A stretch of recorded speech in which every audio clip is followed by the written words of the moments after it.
There are two ways of working in Photoshop with your images: destructive and non-destructive editing. Now, destructive editing means permanently making changes to your original image, where non-destructive is exactly what it sounds like. It's making modifications to the image on top of the image without altering the original. Let me show you how to do both types of adjustments. So I have my house layer selected, and I can do destructive editing through the Image Adjustments menu. So for instance, if I wanted to turn this image black and white, this black and white dialog box comes up.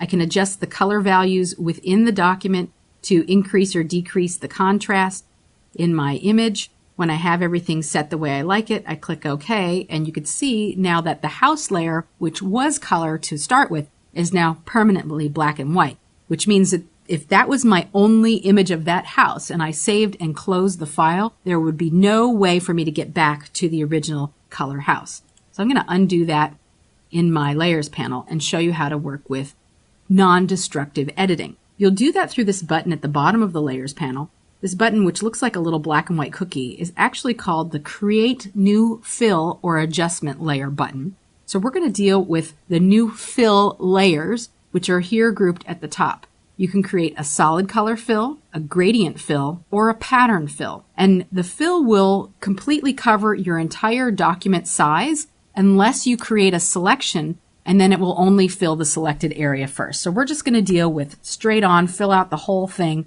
and we'll start with the solid color fill. All you need to do is select solid color as the option. The color picker dialog box opens. You can choose any color you like from the rainbow of colors here. And when you have the color that you like, click OK. Now it's fully opaque with the blending mode set to normal, but you can adjust the opacity through the opacity menu, or you can change the blending mode.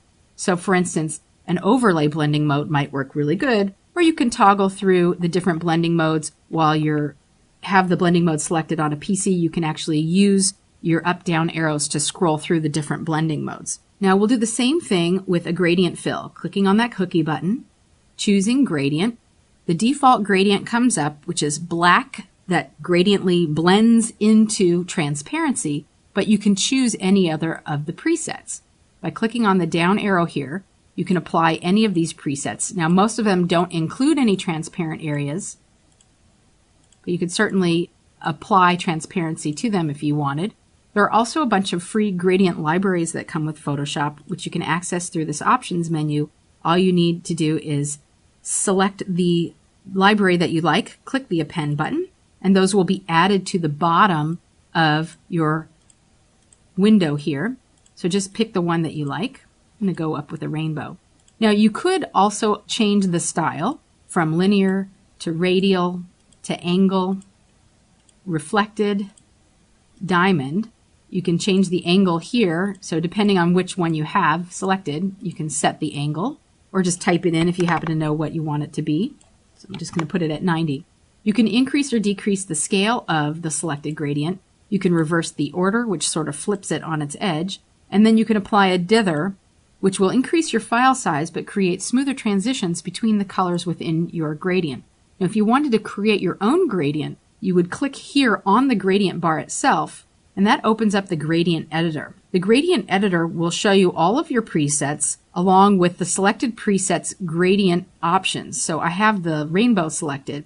You can modify any of these, what we call stops, with different colors. So if I wanted to change the blue here, I would select it and the color would appear here. Then all I would need to do is open up my color picker and select a different color like so. If you wanted to remove a color stop from the gradient blend, just click and drag it away. You could also adjust the color stops.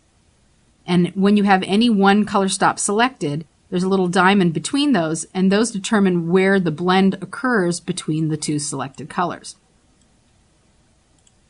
If you wanted to add another stop, for instance, if I wanted to add a stop right here, all you have to do is click, add the stop. It remembers whatever color you had selected previously, but you could certainly go back in and change that stop and then adjust it. When you have the gradient blended to your satisfaction, you can click the New button to add that gradient to your presets, and that will always be there ready for you to use at any time. Then click OK to apply it, and click OK again to continue working with it. And again, this is at full opacity, so you can modify the opacity here by using the scrubby slider, or using the slider here by clicking on the down arrow, or by adjusting the blending mode. So if I want, I could toggle through all of these until I see one that speaks to me.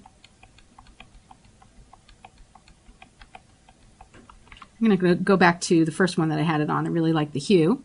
And then now let's talk about that third option, which is the pattern.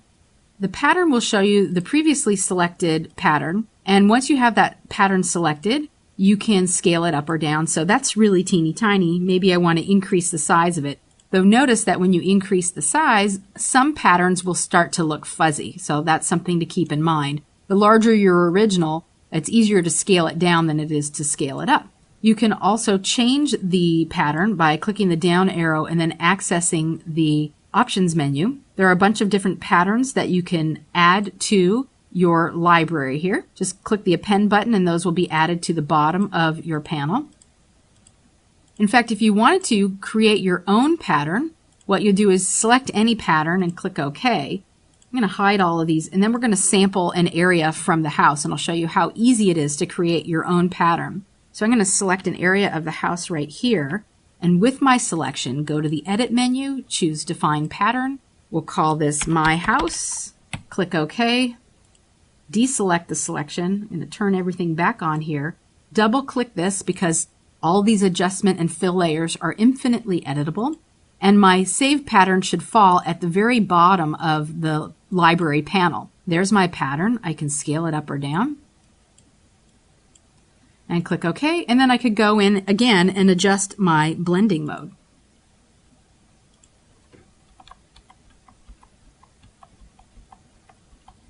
So remember, at any time, if you want to change any of these, you can double click on the thumbnail of the fill type, go in and choose a different option from the library, make any adjustments to it if needed, click OK.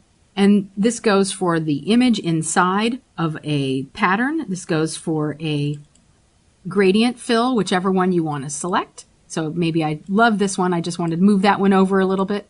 Click OK. And the color, of course, you can change the color at any time by double clicking.